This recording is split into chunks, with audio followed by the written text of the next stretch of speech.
నువ్వు ఇంకా నా ప్రేమకి పరీక్షలు పెట్టడం మాని. ఇది ప్రేమే, వదులుకోలేని ప్రేమ. ఈ జన్మంతా నాతోనే ఉండాలని నేను కోరుకునే ప్రేమ. నువ్వు నా విషయంలో చేసే చిన్నపాటి నిర్లక్ష్యాన్ని కూడా తట్టుకోలేనంత సున్నితమైన ప్రేమ. దీని పుట్టుక నాకు తెలియదు, కానీ ఇప్పుడు ఏ స్థాయిలో ఉందో అది మాత్రమే నేను చెప్పగలను. నువ్వు ఇక్కడ ప్రేమ కథలు చెప్తూ ఉంటే అక్కడ మీ వాళ్ళు నీకోసం ఎదురు చూస్తూ ఉంటారు. ఇవి ప్రేమ కథలే, కానీ మన ప్రేమ కథలు మర్చిపోలేని జ్ఞాపకంగా మిగిలిపోయి అందమైన ప్రేమ కథలు. అవును, కొన్ని జ్ఞాపకంగానే మిగిలిపోతాయి. జ్ఞాపకంగా మిగిలిపోవడం ఏంటి? నువ్వు నాతో చెప్పిందే నేను నీతో చెప్పాను అంతే. నేను ఒకటి అడగాలి చూసిన. ఏంటది? దాసు గారి గురించి. నీకు పెళ్లి అనగానే ఆయన నీకు అంత ఆనందపడుతున్నారు. ఆయన నాకు బాబాయ్ అవుతాడు కదా. అన్నయ్య కూతురు పెళ్ళంటే ఆనందపడతా? అంటే ఆయన బాగా ఎగ్జైట్ అవుతున్నారు, అందుకే అడిగాను.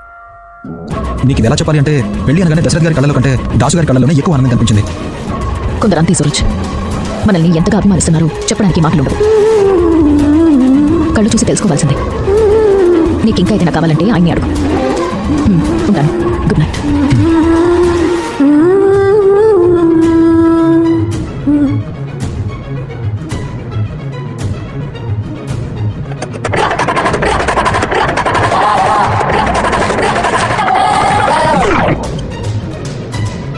పారు, నువ్వేనా? నేనేరా.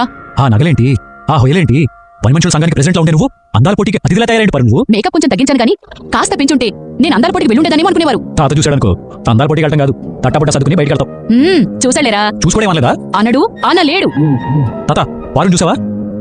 చూసాలేరా? నియమాలు ఉల్లంఘించింది. మీ తాతే ఉల్లంఘించడానికి పర్మిషన్ ఇచ్చారు. ఏదో మాయ చేసావు. వరం అడిగితే ఇచ్చారా మీ తాత? ఏంటో వరం? మనవరాలు పెళ్లి కదండి, పెళ్లికొచ్చిన వాళ్ళు శివనారాయణ భార్య అక్కడ అని నన్నే అడిగితే బాగోదు కదా, అందుకే నాకు విముక్తి కలిగించండి అని వేడుకుంది. మీ తాత సరే అన్నారు. మొత్తానికి బాణం ఎక్కడికి వెళ్ళో అక్కడే వేసావు. ఊరుకోరా. ఏ నన్ను ఇలా చూడడానికి ఇష్టం లేనట్టుంది. నీ కళ్ళు ఇప్పుడు నా మీదే ఉంటాయి. మనోడు కదండి, వెటకారం ఆడుతున్నా. ఆ వెటకారం మీతో నీతో ఆడుకోమనమ్మా. ఏమండి, ఇంకా మీతో మాట్లాడే పనుంది, పదండి. తాత నువ్వు మారిపోయావా? అరే మమ్మల్ని ఇలా ఉంచరా నాయనా. ఏమండి పదండి. కార్తిక్, నువ్వు ఇక్కడే ఉండు, భార్యతో నాతో మాట్లాడక పర్వాలేదు. ఓహో, చూసావు మావయ్య మనుషులు ఎంత మార్పు వచ్చిందో. సూరజ్ ఏమో జోసం మార్చేశాడు, పారు ఏమో తాత మార్చేసింది. థ్యాంక్స్ రా. దేనికి మావయ్య? నీకే కాదు, మీ ఇద్దరికి థ్యాంక్స్ చెప్పాలి. దేనికి చిన్నయ్య గారు? ఎవరూ లేనప్పుడు నాన్న అని పిలవచ్చమ్మా. ఇన్ని రోజులు నాకు 2 విషయాల్లో బాధగా ఉండేది. ఏంటి మావయ్య? ఒకటి జ్యోత్స్న విషయంలో, 2 దీప విషయంలో.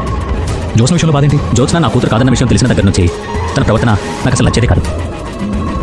అప్పుడే నేను రియలైజ్ అయ్యాను, తన పుట్టుక ఎలాంటిదైనా పెంపకం సరిగ్గా ఉంటే నేను కోరుకున్న కూతురుగా ఉండేదేమో. కానీ నా పెంపకం సరిగ్గా లేదురా. నేను తనకి మంచి తండ్రిగా ఉండలేకపోయాను కాబట్టి తను నాకు మంచి కూతురుగా ఉండలేకపోయింది అనుకునేవాడిని. కానీ మీరు జ్యోత్స్న జీవితాన్ని సరిదిద్దారమ్మా. జ్యోత్స్నని నేను కోరుకున్న కూతురుగా మార్చారు, ఒక మంచి మనిషిని చేశారు. ఆ క్రెడిట్ మాకు ఇవ్వదు మావయ్య, అదంతా సూరజ్ చేసిన పనే. తను ప్రేమించే మనిషిని తనను ప్రేమించే విధంగా మార్చుకున్నాడు. ఈ పొగడతలన్నీ సూరజ్కే దక్కాలి. సూరజ్ ఎవరు చెప్పరా? సూరజ్ ఎవరు మీకెలా తెలుసు? అసలు మీరే లేకపోతే సూరజ్ ఆఫీస్లో అడుగు పెట్టేవాడా? అసలు మీరే లేకపోతే సూరజ్ ఇంట్లో అడుగు పెట్టేవాడా? సూరజ్ ఎవరో ఏంటో తెలియనప్పుడు నేను గౌరవించాను. నా కూతురు దీప ఒక మనిషిని నమ్మి తనకు అడ్వైజర్గా పెట్టుకుంది అంటే తను మంచివాడు కాకుండా ఎలా ఉంటాడు? సూరజ్ని మా నాన్న ఇంట్లో ఉండమన్నప్పుడు నాకు నచ్చలేదు. అయినా ఎందుకు మౌనంగా ఉన్నానంటే నీకోసం.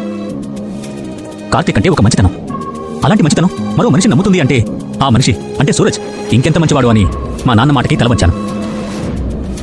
చివరికి జ్యోత్స్న సూరజ్ మీద కంప్లైంట్ చేసినప్పుడు కూడా సూరజ్కి జ్యోత్స్నకి పెళ్లి చేయాలన్న ఆలోచన నాకు లేదు. ఆ ఆలోచన మొదటిగా వచ్చింది దీపకి. దీప ఆలోచనని మా నాన్న సమర్థించారు. దీప నా సొంత కూతురు, జ్యోత్స్న నా పెంపుడు కూతురు, ఇద్దరూ నా కూతుళ్ళే. అలాంటప్పుడు జ్యోత్స్నకి దీప అక్క అవుతుంది. అక్క చెల్లెలి కోసం ఒక సంబంధం తీసుకొచ్చిందంటే అది మంచిది కాకుండా ఎలా ఉంటుంది? కేవలం నా కూతురు మీద నమ్మకంతోనే నేను సరే అన్నాను. మీరు చెప్పారు, నేను ఒప్పుకున్నాను. ఇదంతా ఒక ఎత్తైతే జ్యోత్స్నలో వచ్చిన మార్పు మరొక ఎత్తు. జ్యోత్స్న అంతలా మారుతుందని నేను జీవితంలో ఊహించలేదురా. నేను వద్దు అనుకునే కూతురు స్థాయి నుంచి జ్యోత్స్న నేను కోరుకునే కూతురు స్థాయికి వెళ్ళింది. ఇప్పుడు జ్యోత్స్న కూడా నా కూతురేనమ్మా. జ్యోత్స్న నీ కూతురు నాన్న? దీప? అవునన్నా. ఇంకా ఈ దీప నీ కూతురే అని ఎవరికి చెప్పనవసరం లేదనుకుంటా. అసలు నీకు కూతురే అవసరం లేదనుకుంటా. అంత మాట అన్నావేంటమ్మా? మీరిద్దరూ నా కూతుళ్ళే. కాకపోతే కన్న కూతురు కళ్ళ ముందుకు రావడానికి ఇన్నేళ్లు పట్టింది. పెంచిన కూతురు ఇన్నాళ్ళకి నా సొంత కూతురుగా మారింది. అందుకే మీరిద్దరూ నా కూతుళ్ళే. రేపు నిజాలు బయటపడ్డ రోజు నేను సుమిత్రతో ఇదే చెప్తాను. సుమిత్ర, దీప మన కన్న కూతురు, జ్యోత్స్న మనం పెంచిన కూతురు అని. కానీ దీప సూరజ్ అనే మనిషిని జ్యోత్స్న జీవితంలోకి తీసుకురాకపోయి ఉంటే జ్యోత్స్నకి జీవితమే లేకపోయేది. ఆ గొప్పతనం అంతా మీ ఇద్దరికి దక్కుతుందమ్మా. జ్యోత్స్న జీవితాంతం మీ ఇద్దరికి రుణపడి ఉండాలి. అందరం కలిసే ఉండాలి. సంతోషంగా ఉండాలి. మావయ్య ముహూర్తాల గురించి ఏమని చెప్పారా? నాన్న సూరజ్ని పిలిపించి ముహూర్తాల గురించి మాట్లాడతామన్నారు.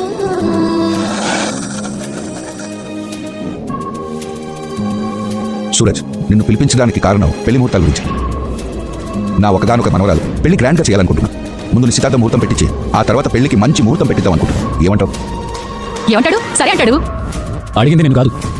సూరజ్ని మాట్లాడి గాని నేనేమి నీ కాబోయే భర్తకి అడ్డు చెప్పట్లేదే. పారిజాతం, అర్థమైందిలేండి. చెప్పు సూరజ్, నీకు జ్యోత్స్నకి గ్రాండ్గా ఎంగేజ్మెంట్ చేయాలనుకుంటున్నావు. ఏమంటావు? దీంట్లో నీకేమైనా అభ్యంతరం ఉందా? ఉన్నాయి సార్.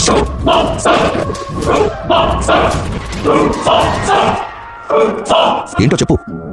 నిశ్చితార్థం నాకు ఇష్టం లేదు.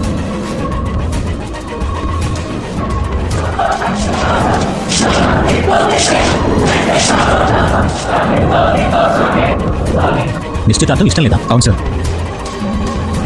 జ్యోత్స్నకి నాకు నిశ్చితార్థం వద్దు. నాకు ఇష్టం లేదు. ఏం మాట్లాడుతున్నావు కదా? ఏమైంది సూరజ్? ఏముంటుంది? వీడి సంగతి నాకు ముందే తెలుసు. మనసులో ఏదో పెట్టుకుంటాడు, మనకి మాత్రం చెప్పడు. మనం అంతా బాగా జరుగుతుంది అనుకున్నప్పుడు నెత్తి మీద పిడుగు పడ్డట్టు సైలెంట్ గా చెప్తాడు. ఈ పారిజాతం ఇన్నేళ్ల లైఫ్ లో వన్ అండ్ ఓన్లీ టిపికల్ పీసే వీడు. పిల్లోని మాట్లాడి పరువు. అది కాదురా గ్రాని. సరే వినండి బాబు, మాట్లాడు. నువ్వు ఇంకా ఇవ్వబోయే ట్విస్ట్లకి రియాక్షన్ ఇవ్వడానికి ఇక్కడ చాలా మంది సిద్ధంగా ఉన్నారు. ఏంటి సూరజ్ ఇది? ఎంగేజ్మెంట్ కి ముహూర్తం పెట్టిద్దాం అనుకుంటుంటే అసలు నువ్వు ఎంగేజ్మెంటే వద్దంటున్నావు. అసలు నువ్వు మాతో ఏం చెప్పాలనుకుంటున్నావు? చెప్పు సూరజ్. చెప్తాను వదినా. నాకైతే ఎంగేజ్మెంట్ ఇష్టం లేదు. డైరెక్ట్గా పెళ్లి ముహూర్తాలు పెట్టించండి.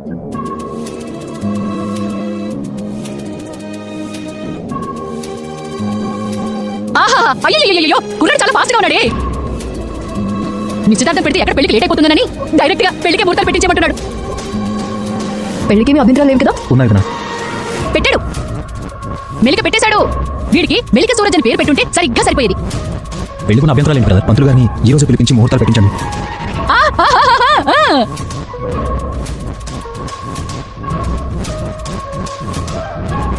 పిలిపించడం వరకే మా బాధ్యత. ముహూర్తాలు పెట్టవలసింది మాత్రం పంతులు గారే. ఇదే నేను చెప్పాలనుకుంది. ఉంటాను సార్. కార్తీక్, పంతులు గారిని రమ్మని. అలాగే తాత.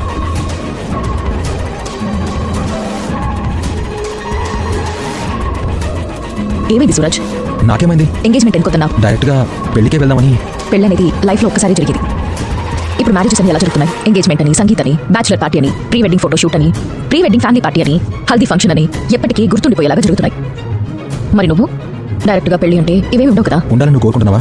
ఒకరిష్టంతో ఏది జరగదు సూరజ్. ఇష్టాలు విభేదిస్తే గొడవలే. అది ఆగాలంటే ఇద్దరిది ఒక మాట అయి ఉండాలి. నా మాట చెప్పాను, అందరూ ఓకే అన్నారు. అందరి ముందు నువ్వు కూడా ఓకే అన్నావు. ఇప్పుడు ఇంకా ఆర్గ్యూ చేస్తున్నావు? డైరెక్ట్ గా పెళ్లికి వెళ్ళాలి అనడం వెనక బలమైన కారణం ఏమైనా ఉందా అని. ఉంది అంటే అది ఏంటి అని అడుగుతావు. లేదు అంటే నిజం చెప్పు అంటావు. ఇప్పుడు నేనేం చెప్పాలి? నువ్వు ఇప్పుడు అబద్ధం చెప్తున్నావు కదా? లేదు, నేను చాలాసార్లు అబద్ధం చెప్పాను. అబద్ధం చెప్పావా? అవును, చాలా పెద్ద అబద్ధం చెప్పాను. ఏంటిది? మన ఇద్దరి మధ్య గొడవైందని చెప్పాను, కానీ నువ్వు కొట్టావన్న నిజం మీ తాతకి చెప్పలేదు. ఇదా నువ్వు చెప్పిన అబద్ధం? మరి ఇప్పుడు నువ్వేమనుకున్నావు? నా మీద నీకున్న ప్రేమ అబద్ధం అని అంటావేమో అనుకున్నాను. అలా నీకు అనిపిస్తుందా? ఎందుకు అనిపిస్తుంది? నువ్వు నా సొంతం సూరజ్. ఆ నమ్మకం నీకుంటే చాలు. ఏ నీకు లేదా? లేకుండానే పెళ్లికి ముహూర్తం పెట్టించమని చెప్తానా? మాటలతో మనం ఇలా పోట్లాడుకోవడం ఏమైనా బాగుందా సూరజ్? మొదలు పెట్టింది నువ్వే చూసినా. ప్రేమగా మాట్లాడుకోవచ్చుగా. స్వీట్ తింటావా? ప్రేమగా మాట్లాడుకుందామన్నాను, తీయక కాదు.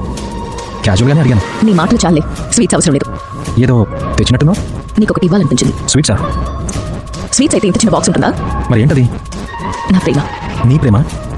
చూస్తే నీకు తెలుస్తుంది.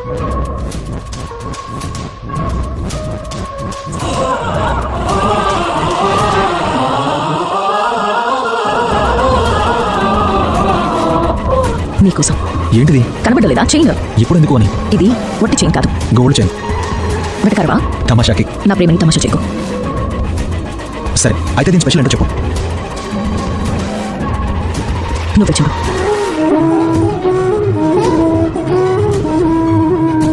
ఏముంది? Chain, locket. ఆ లాకెట్ ఓపెన్ అవుతుంది బాబు. ఓహో, ఇది కూడా ఉందా?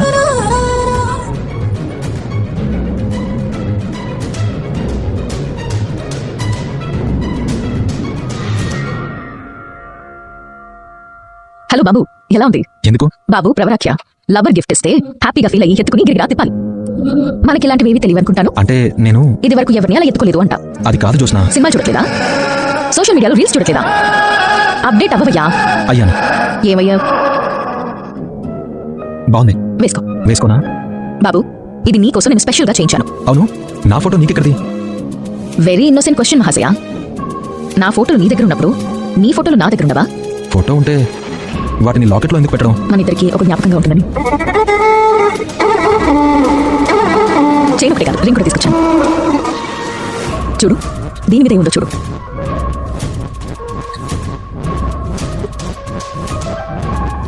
జే అండ్ ఎస్ అని ఉంది. Yes, JS. జే అంటే జ్యోత్స్న, ఎస్ అంటే సూరజ్. లాకెట్లో మన రూపాయలు కలిసి ఉన్నాయి, ఉంగరం మీద మన పేర్లు కలిసి ఉన్నాయి. ఈరోజు నేను నీకు ఈ చైన్ రింగు గిఫ్ట్గా ఇచ్చానని 10 years తర్వాత గుర్తు చేసుకున్నా ఈ జ్ఞాపకాలు అద్భుతంగా ఉండాలి.